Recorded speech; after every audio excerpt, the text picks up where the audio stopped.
Hello मित्रों, आज हम प्रश्नावली 4.3 का पहले प्रश्न को हल करेंगे। जैसे कि पिछली वीडियो में हम सीख लिए थे कि पूर्ण वर्ग विधि द्वारा कैसे द्विघात समीकरणों को हल किया जाता है और उनके मूलों को पता किया जाता है। तो आज उसी को आगे बढ़ाते हुए हम देखते हैं कि पहला क्वेश्चन क्या कहता है। यदि निम्नलिखित द्विघात समीकरणों के मूलों का अस्तित्व हो, यदि मूलों का अस्तित्व हो तो इन्हें पूर्ण वर्ग बनाने की विधि द्वारा ज्ञात कीजिए। पूर्ण वर्ग बनाने की विधि द्वारा ज्ञात कीजिए। ठीक है, पूर्ण वर्ग विधि द्वारा हमें हल करना। अच्छा, इसमें दिया गया मूलों का अस्तित्व हो, इसका मतलब क्या है?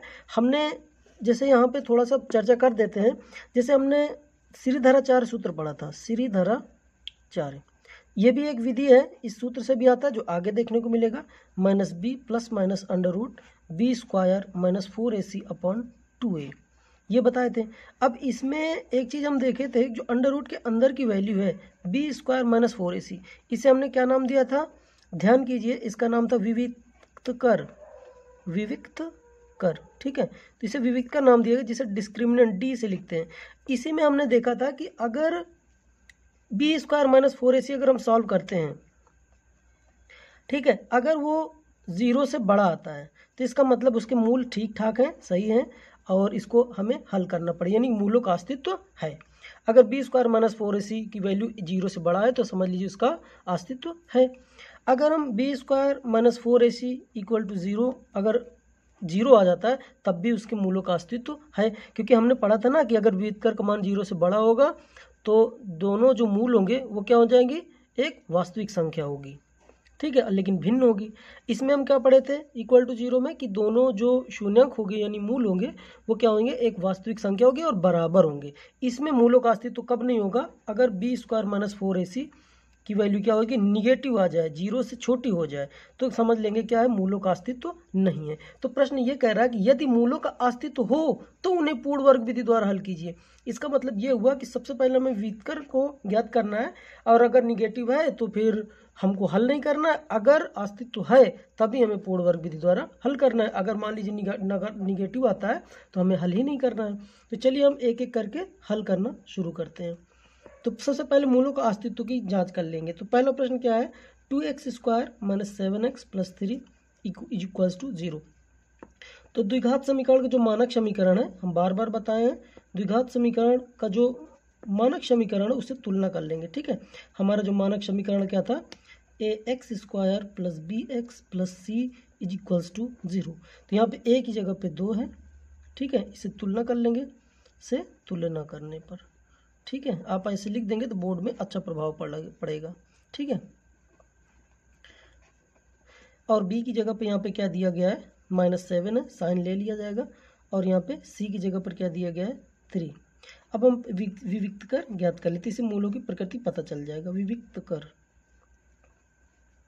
तो विविक्त कर का फॉर्मूला होता है d = b स्क्वायर -4ac। तो d = b की जगह पे -7 लिखिए, आप स्क्वायर कीजिए इसे, -4 × a की जगह पे 2 लिखिए जैसे कि यहाँ दिया गया है, और c की जगह पे भैया 3 दिया था, मैंने c को c लिख दिया, देखिए यहाँ पे 3। ठीक है, अब आप इसको हल कीजिए। d = 7 7 49, यहाँ पे 4 दूना 8, 8 3 24। अब इसको माइनस करिए, तो 49 में आप 24 माइनस करेंगे, कितना आएगा? 25 आ जाएगा ना। तो d की वैल्यू यहाँ पे 25 है। इसका मतलब क्या है? d की वैल्यू 0 से बड़ी है, अर्थात यहाँ पे क्या है? इसके मूलों का अस्तित्व है। ठीक है, विविक्त कर क्या है? विविक्त कर क्या है? 0 से बड़ा है, अतः मूलों का अस्तित्व है, मूलों का अस्तित्व है। अब मूलों का अस्तित्व है तो इसको हमको द्विघात समीकरण वो पूर्ण वर्ग विधि बना करके इसको हमको हल करना पड़ेगा। तो ठीक है, आइए हम हल करते हैं। तो पूर्ण वर्ग विधि बना करके हल करने का नियम हम क्या बताए थे, इसको भी समझ लेते हैं थोड़ा सा क्विक, इसलिए ताकि ये बहुत इंपॉर्टेंट। पहला हमने क्या बताया था कि जो अचर पद है उसको कहाँ ले जाना है? दाईं तरफ ले जाना है। ठीक है, पहला नियम। दूसरा नियम हम क्या बताए थे? एक्स स्क्वायर का जो यहाँ पे गुणांक होगा उससे हम क्या करेंगे?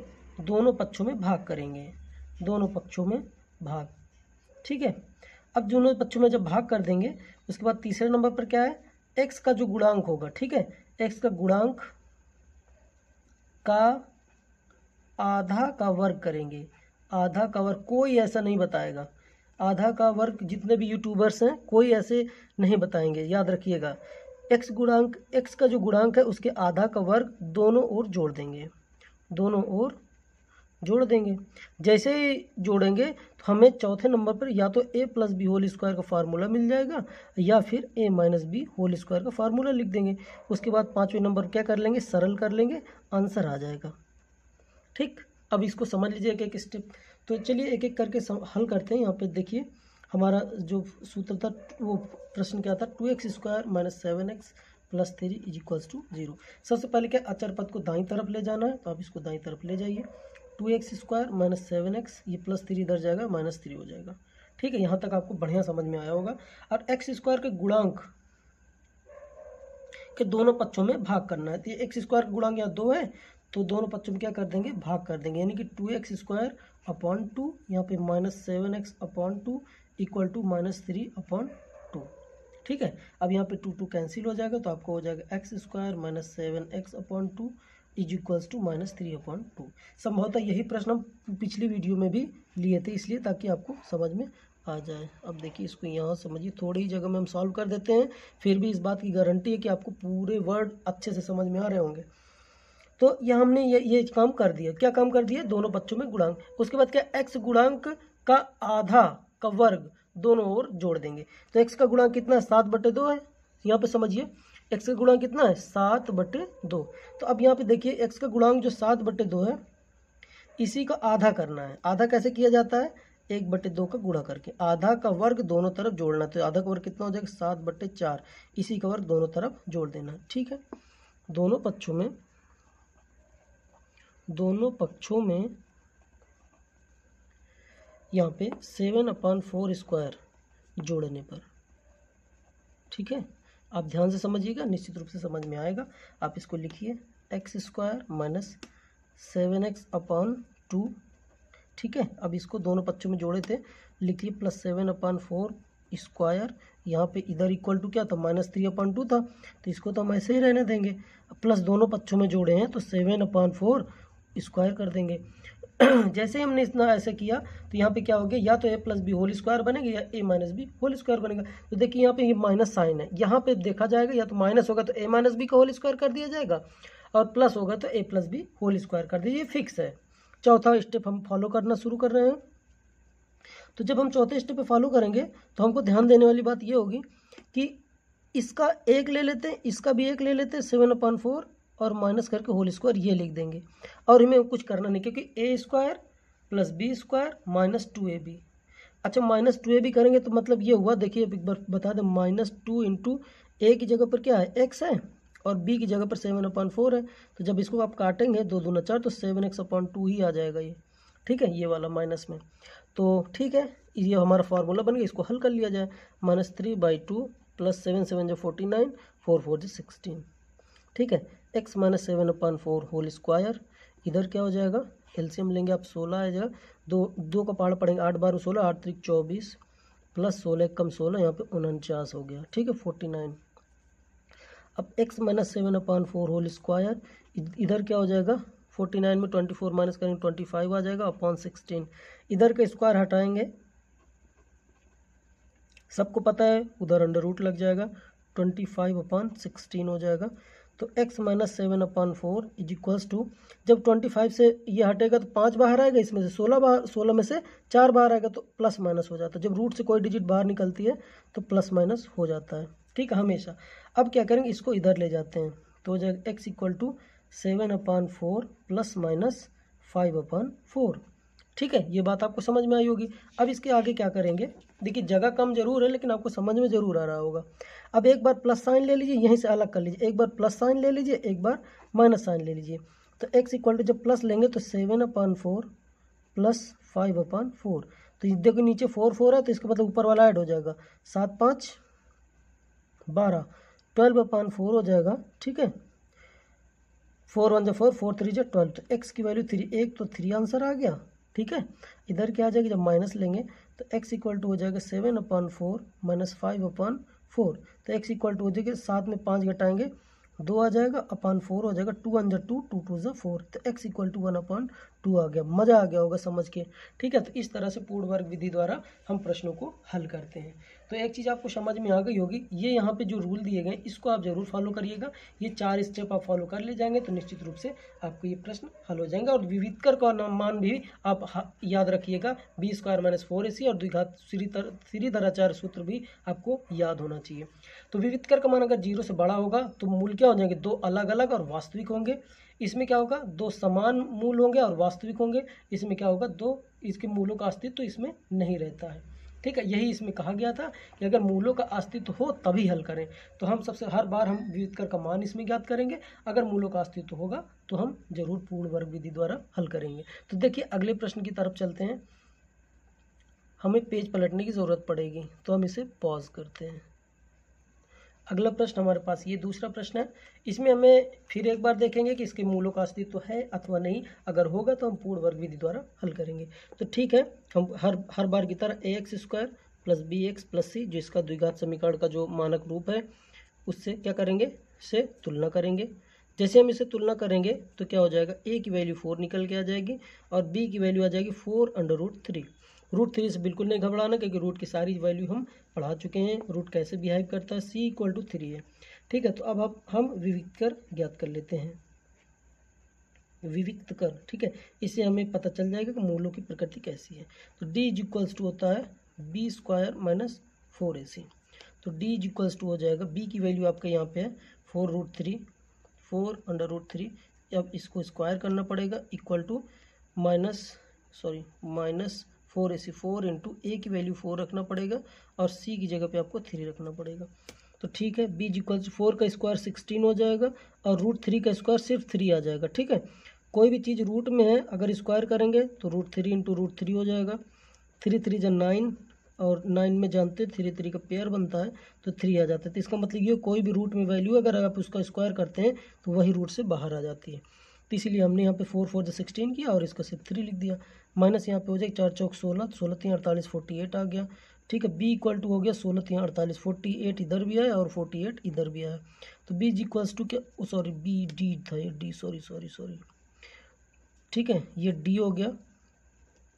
तो यहाँ पे डिस्क्रिमिनेंट आ गया 48, 0 आ गया, ठीक है। 48 से 48 माइनस करेंगे तो आप यहाँ पे एक चीज़ समझेंगे। देखिए यहाँ पे लाइट चली गई, कोई बात नहीं, फिर भी समझ में आ रहा होगा। तो यहाँ पे डिस्क्रिमिनेंट 0 आया, इसका मतलब क्या है, मूलों का अस्तित्व है, मूलों का अस्तित्व है। अगर मूलों का अस्तित्व है तो आप इसको क्या करेंगे, पूर्ण वर्ग विधि से हल करेंगे। तो अब आपको पूर्ण वर्ग विधि द्वारा इसे हल करना होगा। तो ठीक है, आप इसके लीजिए 4x² + 4√3 x + 3 = 0। हमेशा रूल की तरह क्या करेंगे, सबसे पहले अचर पद को उधर ले जाइए तो हो जाएगा 4x² + 4√3 x = -3। आप x² के गुणांक जो दूसरा हमारा रूल था उससे भाग करना है। यहाँ पे हो जाएगा 4x² / 4 + 4√3/4, ठीक है, x, और इधर हो जाएगा -3/4। आप यहाँ पे 4 4 कैंसिल हो जाएगा, यहाँ पे भी कैंसिल हो जाएगा, ठीक है। आप देख रहे हैं 4 4 कैंसिल हो गया, ठीक है। और तो यहाँ पे वो बचा x² + √3 x = -3/4। अब आपको क्या करना था, 2 रूल आप फॉलो कर चुके हैं। तीसरा रूल आपका क्या था कि x के जो गुणांक होगा इसको आधा करके दोनों पक्षों में वर्ग किया जाएगा। तो देखते हैं x का गुणांक यहाँ पे क्या बनेगा। देखिए यहाँ √3 है, अब आप इसको 1/2 से गुणा करेंगे तो क्या हो जाएगा, √3 बन जाए √3 / 2, तो √3/2 आ जाएगा। तो क्या करेंगे, दोनों पक्षों में आप √3/2 से वर्ग करके क्या करेंगे, जोड़ देंगे। दोनों पक्षों में √3/2 स्क्वायर जोड़ने पर, ठीक है। तो आप लिखेंगे x² + √3 इंटू x + √3/2 स्क्वायर, इधर हो जाएगा -3/4 + √3/2 स्क्वायर। अब आप एक चीज़ देखेंगे यहाँ पे कि चौथा रूल ये कह रहा था कि ये कहीं ना कहीं कोई ना कोई फार्मूला बनेगी। देखिए यहाँ पे प्लस आया है तो इसका मतलब इसका एक डिजिट ले लीजिए, इधर ले लीजिए √3/2, ठीक है। प्लस लगा तो प्लस, ये होल स्क्वायर बन जाएगी। देखिए a² + b² + 2ab, जब इसका 2ab काटेंगे तो 2 2 कैंसिल हो गया तो √3x आ जाएगा, ठीक है। तो ये बन गया, सीधा फार्मूला बन जाता है, सीधा चुपचाप फार्मूला रख देना होता है, बाकी इधर सॉल्व कर लिया जाता है, बस यहीं से आंसर आ जाता है। -3/4 प्लस यहाँ पे √3 का स्क्वायर एक बार फिर से करेंगे तो फिर 3 आ जाएगा, 2 2 ज़ा 4, तो यहाँ हो जाएगा x प्लस √3/2 होल स्क्वायर, यहाँ पे देखिए अपॉन 4 है, 4 कर लीजिए, तो -3 + 3, ठीक है। तो यहाँ पे क्या हो जाएगा, x plus √3/2 whole square is equals to, तो यहाँ पे 0 आ जाएगा, ठीक है। तो आप लिख देंगे 0/4, तो इसका मतलब ये पूरा 0 ही हो जाएगा। तो x = x plus √3/2 whole square equal to 0। अब आप क्या करेंगे, अगर इसका स्क्वायर हटा देंगे इधर से तो x प्लस √3/2 इक्वल टू √0 हो जाएगा। देखिए हम एक एक चीज़ समझाने की कोशिश कर रहे हैं, तो भाई ये तो 0 ही हो जाएगा।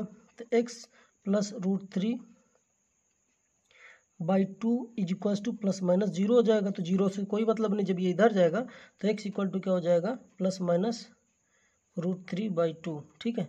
और यहीं से इसके मूल का अस्तित्व आ जाएगा, क्या, एक बार प्लस में एक बार माइनस में, तो x इक्वल टू आ जाएगा √3/2, यहाँ पे x इक्वल टू -√3/2, एक माइनस में एक बार प्लस में, ठीक है, क्योंकि माइनस में जाएगा तो माइनस माइनस प्लस, अब प्लस माइनस माइनस हो जाएगा। इस तरह से ये इसके दोनों मूल आ जाएंगे पूर्ण वर्ग विधि से, ठीक है। उम्मीद करते हैं आपको समझ में आया होगा। अब तीसरा प्रश्न सॉल्व कर लेते हैं। सॉरी इधर दिखा नहीं क्या, तो यहाँ पे आप देख लीजिए ये, तो यहाँ पे जब ये x प्लस √3/2 ±0, तो x इक्वल टू ±√3/2, ठीक है। जब ये इधर जाएगा तो वो तो 0 ही हो गया, तो एक बार प्लस साइन ले लीजिए, एक बार माइनस, तो ये आपका आंसर आ जाएगा, ठीक है। अब अगला प्रश्न देख लेते हैं, ये हमारा अगला प्रश्न है, ठीक है। तो हम पिछले वाला जो प्रश्न था वो तीसरा था, ये दूसरा प्रश्न है, तो इसको हल कर लेते हैं। इसको देखिए, फिर सबसे पहले विविक्तर ज्ञात कर लेते हैं। तो द्विघात समीकरण हमारे क्या था, द्विघात समीकरण जो कि मूल समीकरण यानी मानक समीकरण। तो दूसरा प्रश्न जो हमारा है इसको देख लेते हैं। सबसे पहले हम क्या करेंगे, ax² + bx + c = 0 से तुलना करेंगे, जो हमारा मानक समीकरण है। जब हम इसको तुलना करेंगे तो a की वैल्यू 2 आएगी, b की जगह पे 1 और c की जगह पे हो जाएगा -4। अब हम क्या करेंगे, विविक्त कर ज्ञात कर लेंगे। विविक्त कर इसलिए ज्ञात करेंगे क्योंकि पहले ही क्वेश्चन में पूछ लिया गया कि मूलों की प्रकृति पहले अस्तित्व में होनी चाहिए तभी हल करना है। तो d = b² - 4ac, हमें मूलों की प्रकृति के बारे में अच्छे से पता है कि अगर ऋणात्मक आएगा इसकी वैल्यू तभी क्या हो जाएगा, इसका मान हम हल नहीं करेंगे। तो ठीक है, इसकी वैल्यू निकाल लेते हैं। d = b की जगह पे 1² - 4 × a की जगह पे आप 2 लिखेंगे और c की जगह पे -4 लिख देंगे, ठीक है। तो d = 1² माइनस, यहाँ पे 4 2 = 8 और 8 4 = 32। तो यहाँ पे देखिए माइनस प्लस माइनस, अब माइनस माइनस प्लस यानी प्लस में आ जाएगा, 4 2 = 8, 8 4 = 32। तो d = हो जाएगा 1 + 32, यहाँ पे d = हो जाएगा 34। इसका मतलब क्या हुआ, b² - 4ac जो है वो क्या है, 0 से बड़ा है, अतः इसका मूलों का अस्तित्व, अतः मूलों का अस्तित्व है, मूलों का अस्तित्व है। तो अगर मूलों का अस्तित्व है तो इसे पूर्ण वर्ग विधि द्वारा हल करना पड़ेगा, ठीक है। हम यहाँ हल कर लेते हैं, पूर्ण वर्ग विधि। पूर्ण वर्ग विधि एकदम रट लीजिए, 4 छोटे छोटे रूल हैं, आप उसी को फॉलो कर लीजिए, तुरंत आपका आंसर आ जाएगा। यहाँ पे +x - 4 = 0, ठीक है। तो देखिए यहाँ पे लाइट तो नहीं है, अभी रात के 12 बज चुके हैं, लेकिन आपको दिख रहा होगा यहाँ से। देखिए आप यहाँ पे क्या करेंगे, अचर पद को सबसे पहले उधर ले जाइए, तो 2x² + x = यहाँ पे हो जाएगा +4, ठीक है। आप यहाँ पे सबसे पहले अचर पद को उधर ले जाएं, पहला रूल हो गया। दूसरा रूल क्या था, x² के गुणांक से दोनों पक्षों में भाग देना है, तो 2x² / 2 कीजिए प्लस x/2 कीजिए, इधर 4/2 कीजिए, ठीक है। अब इसको सॉल्व कर लीजिए, यहाँ पे कैंसिल हो जाएगा, x² + x/2 = 2 हो जाएगा। ये आपको इतना समझ में आया। तीसरा रूल क्या था, x के गुणांक का आधा दोनों पक्षों में वर्ग करके जोड़ा जाता है। तो यहाँ पे x² प्लस, देखिए यहाँ पे कुछ नहीं है तो 1 माना जाएगा, तो यहाँ पे समझ लीजिए एक हिसाब से देखा जाए तो 1/2 है, तो 1/2 को आधा करेंगे तो 1/2 से गुणा किया जाता है आधा करने के लिए, उसके बाद स्क्वायर कर देना है, तो इसका मतलब 1/4 स्क्वायर आएगा, ठीक, 1/4 स्क्वायर आ जाएगा। तो ठीक है, तो यहाँ पे x/2, तो यहाँ पे कितना जोड़ दीजिए 1/4 स्क्वायर, इधर भी 2 प्लस 1/4 स्क्वायर। तो यहाँ पे बल्कि लिख दिया जाए दोनों पक्षों में 1/4 स्क्वायर जोड़ने पर। ठीक है, आपको इतनी बात समझ में आ गई होगी। तो आप यहाँ पे तुरंत देखेंगे जी चौथा स्टेप क्या है, या तो a plus B whole square का फार्मूला बना होगा या तो a minus B whole square का फार्मूला बना होगा। आप यहाँ पे तुरंत चेक कर लीजिए। तो यहाँ पे प्लस साइन है तो इसका मतलब है कि इसका a ले लीजिए, लास्ट वाले का भी ले लीजिए, बस होल स्क्वायर कर दीजिए। उसके बाद इसको कुछ नहीं करना, क्योंकि a square plus B square plus 2ab कर लेंगे तो ये आ जाएगा। इधर इसको हल कर लेंगे, 1 का स्क्वायर 1, 4 का स्क्वायर 16 होता है। आप x प्लस 1/4 होल स्क्वायर लिखेंगे, यहाँ पे हो जाएगा 2/1 plus 1/16 x plus 1/4 whole square, और इधर लिखेंगे आप 16, 1 की टेबल पढ़ेंगे 16 टाइम में जाएगा तो 16 2 जा 32। ठीक है, यहाँ पे 16 की टेबल पढ़ेंगे 1 टाइम में जाएगा तो 1 1 ये हो जाएगा। तो x प्लस 1/4 होल स्क्वायर, समझिएगा यहाँ पे 13 में 1 ऐड करें 32 में तो हो जाएगा 33/16 हो जाएगा। ठीक है, आप समझते चले जाइएगा, सिंपल से कैलकुलेशन है। x plus 1/4 whole square is equals to, sorry इसका स्क्वायर हम यहाँ पे हटा देते हैं तो इधर रूट लग जाएगा, 33/16 हो जाएगा। और इसके बाद जब ये रूट से बाहर निकलेगा तो क्या होगा, हम बताए थे जब रूट से बाहर डिजिट निकलती है तो प्लस माइनस में हो जाती है। देखिए रूट 33 तो निश्चित रूप से हटेगा ही नहीं, रूट के अंदर है कि इसका पेयर नहीं बनेगा। 16 का 4 × 4 हो जाएगा, इसलिए 4 बाहर आ जाएगा। तो अब आप इसको यहाँ से एक बार फिर से हल करेंगे। ठीक है, आप इसको कैसे हल करेंगे, इसको इधर लेके आते हैं। ठीक है, तो x इक्वल टू हो जाएगा -1/4 प्लस माइनस √33/4। तो यहाँ से इसको दो कैटेगरी में बांट लेंगे, एक बार प्लस चिन्ह लेकर के और एक बार माइनस चिन्ह लेकर के। तो इस तरह से द्विघात समीकरण के दो शून्य मूल होते ही हैं तो दोनों आ भी जाएंगे। ठीक है, अब आप इसको हल करके देख लीजिए। तो यहाँ पे क्या हो जाएगा, x -1/4 प्लस माइनस √33/4। देखिए हम देख लिए हैं, सॉरी यहाँ पे प्लस साइन लिए तो माइनस को छोड़ देते हैं। ठीक है, तो यहाँ पे क्या होगा, देखिए नीचे जब 4 रहता है तो ज़्यादा दिक्कत नहीं होती, ऊपर वाला लिख दिया जाता है चुपचाप, इसलिए क्योंकि एक ही बार में जाएगा, 4 × 4, 1 का गुणा करेंगे वही आएगा 4 × 4। अब यहाँ पे कितना आएगा, x इक्वल टू √33, जो -1 है इसको इस पार भी लिख सकते हैं, /4 एक ये वैल्यू आ गई। इधर क्या हो जाएगा, जब माइनस चिन्ह लेंगे तो x हो जाएगा यहाँ पे इक्वल टू -1/4, यहाँ पे माइनस √33/4 ले लेंगे। तो x इक्वल टू क्या हो जाएगा, यहाँ पे 4 लेंगे तो यहाँ पे -1, इधर -33 हो जाएगा, होगा। तो आप यहाँ पे क्या करेंगे, x इक्वल टू हो जाएगा माइनस, बल्कि यहाँ पे कॉमन ले लेंगे तो हो जाएगा √33 + 1/4, यहाँ पे माइनस कर दीजिए तो ये इसका ये आंसर हो जाएगा। ठीक है, दिखा नहीं क्या, ये चीज़ हो जाएगा। ठीक, और इस तरह से ये हल हो गया, इस तरह से इसका आंसर आ जाएगा। तो ये इसके शून्यक हो गए। ठीक है, आप इसको एक दो बार और बैक करके देख लेंगे, आराम से समझ में आ जाएगा। पूर्ण वर्ग विधि हल करने के एकदम एक रूल होते हैं, बस इसी रूल को फॉलो करना होता है और क्वेश्चन सॉल्व हो जाते हैं। एकमात्र क्वेश्चन पहले प्रश्न में और बचा, उसको भी देख लेते हैं। तो हमें वीडियो पॉज करनी पड़ेगी एक बार फिर से। ये देखिए, ये आपका चौथा क्वेश्चन है, तो इसको भी देख लेते हैं। तो हल करने के लिए क्या है, वही पुराना रूल, ax² + bx + c = 0 से तुलना कर लिया जाएगा। जब इसे तुलना करेंगे हम तो हमको a b c की वैल्यू निकल जाएगी, आ जाएगी। a की वैल्यू 2, b की वैल्यू 1 और c की वैल्यू यहाँ पे 4 हो जाएगा। तो मूलों का अस्तित्व के लिए जांच कर लेते हैं, विविक्तकर का सूत्र लगाते हैं। इससे हमें पता चल जाएगा कि मूलों का अस्तित्व है या फिर नहीं है।